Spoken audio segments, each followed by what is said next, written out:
and welcome to the Six Report. I'm here with Joe Hebert, President and CEO of Outcrop Silver, to discuss their Santa Ana Maiden resource estimate. Joe, thanks for coming on the program. Why don't you provide some context and your thoughts on the highlights of the resource estimate, and we can take it from there. Well, thank you, Kyle. I would say that we are happy with the indicated and inferred numbers. It's 37.6 million silver equivalent ounces. That's indicated at 614 and inferred at 435. That's 614 grams per silver equivalent per ton. We only know of one indicated resource in the world that's higher than that. So it's a really promising number. I think the market was wanting to see a better raw silver equivalent ounce total, and maybe we should have put more of an emphasis on inferred rather than indicated. But I think now it's a little bit of an education curve to convince investors, particularly retail investors, of really high quality ounces that we put out. So did the resource estimate meet you and your team's expectations, though? It absolutely met our expectations in terms of the probability or likelihood of a future economic mine, because indicated ounces are by definition, more than twice the economic confidence of, say, what an inferred would be. So I think that's a little bit of a disappointment in raw ounces. The IQP does what they do. We only have a participation up to a certain point. That's why they're independent. So maybe on the total ounces, our timing was off. But I think I think the resource and the resource potential is fantastic.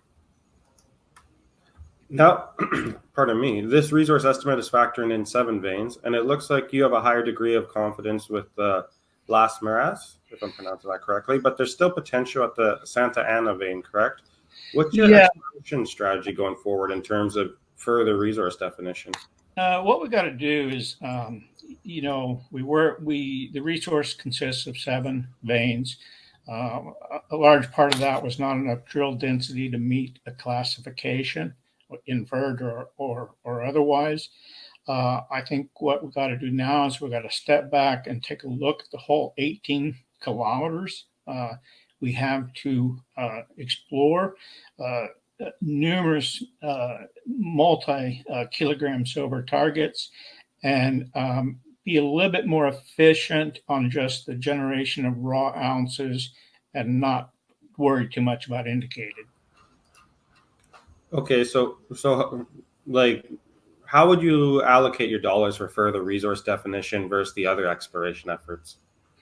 Yeah, well, actually, more or less, not entirely, but more or less, we can, on this next phase, previous to an update, I think with the knowledge we have now, we could probably produce ounces for a little less than half that we've done up to date. So what we'll be doing is we'll be trying to put together another 30,000 meters of drilling, and then hope that takes us, into a very comfortable number for investors, total number for investors. Are there any specific targets you'd like to go into further detail on? Yeah, what's really exciting is just as we come south of Maris. I mean, Maris is great due to its grade and thickness, but there's about 3 kilometers. We lump it together as the Aguilar, but it has some of the thickest veins we've seen on the project, up to 4.2 meters. Also, it seems to be another unreported Spanish colonial era. So I'm really excited to get into that Aguilar, which may have thicker veins. And then on the more towards the south is called the Frias mine. The Frias mine is exciting because it itself produced 8 million ounces of silver. And there's a couple of offset mines that were being started at the same time before total production sit down, and so we know we have targets, two or more targets, just like Frias, that could themselves have 8 million ounces. Perfect. So would you like to summarize it nicely how or what the market can expect for the rest of 2023? I think what we're going to do is we're going to take just a short pause to reassess strategy, drilling strategy, to especially reassess drilling strategy in terms of what meters produce in the way of ounces, and also the cost of those ounces.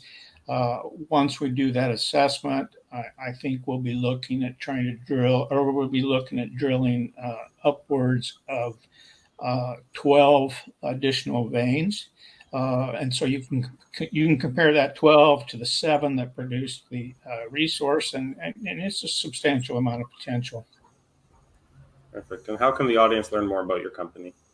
I think, well, our webpage, of course, and Facebook, of course, but a really interesting source to know more about the project is the Colombian webpage, which is Mineralis Santa Ana. It shows in really good detail our ESG and social license type of stuff.